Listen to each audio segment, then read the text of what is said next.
দুনিয়াতে যত অদ্ভুত অদ্ভুত প্রশ্ন সব আপনি মুসা আলাইহিস সালামের মাথা থেকে পাবেন। বিভিন্ন বিষয়ে আল্লাহরে প্রশ্ন করতেন। সাইয়েদনা মুসা আলাইহিস সালাম আল্লাহরে বললেন, আল্লাহ আপনি আমার এমন একটা জিকির শিখাইয়া দেন যে জিকিরটার শব্দ আপনি আর আমি ছাড়া কেউ জানবে না। দিনে রাতে সব সময় এই জিকির আমি করব, আপনারে ডাকবো, কিন্তু শর্ত হলো এই জিকিরটা জানবে শুধু আপনি আর জানবো শুধু আমি। আল্লাহ বললেন, মুসা পড়ো লা ইলাহা ইল্লাল্লাহ। মুসা আলাইহিস সালাম কয়, মাবুদ এটা তো জাতীয় জিকির, সবাই জানে। আমি তো চাইছি এক্সেলেন্ট একটা জিকির, কারো কাছে নাই, শুধু আমি জানবো আর আমি পড়বো।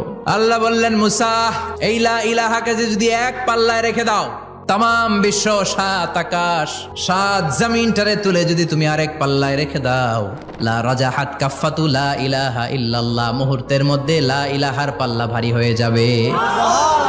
ও মুসা, তুমি যতই এক্সক্লুসিভ জিকির চাও, লা ইলাহার চেয়ে দামি জিকির আমার কাছে নাই।